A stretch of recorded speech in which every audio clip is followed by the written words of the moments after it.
daawadayaal ku soo dhawaada 10 nin adduunka ugu taajirsan haddaba yaad isleedahay kaalinta koobaad ayuu ku jiraa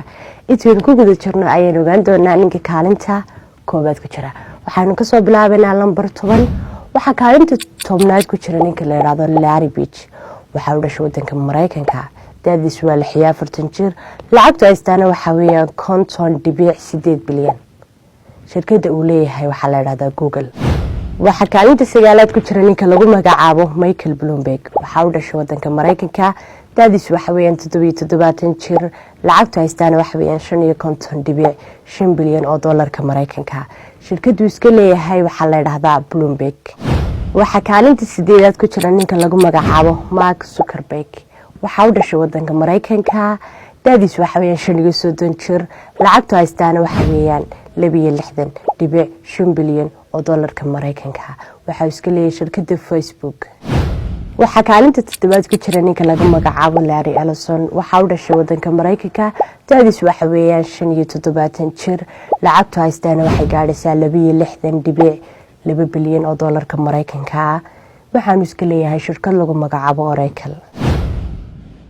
waxa kaalinta lixaad ku jira ninka lagu magacaabo Amancio Ortega waxa uu dhashay wadanka Spain da'diisu waa 73 jir lacagtu ay istaana waxay gaadhaysaa 62.7 bilyan oo dollarka Mareykanka waxa iska leeyahay company lagu magacaabo Sara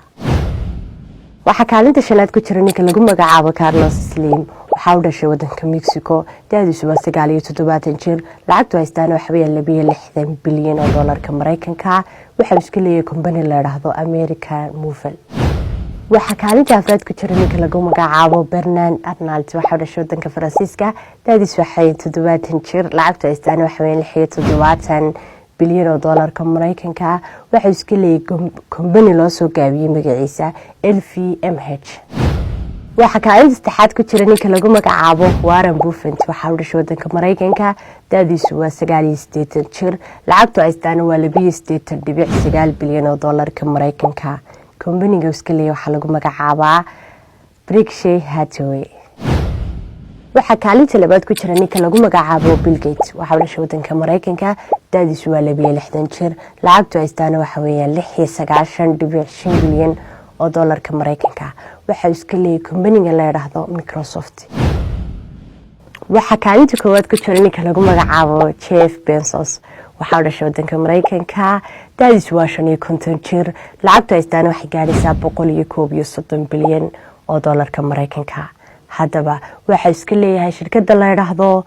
Amazon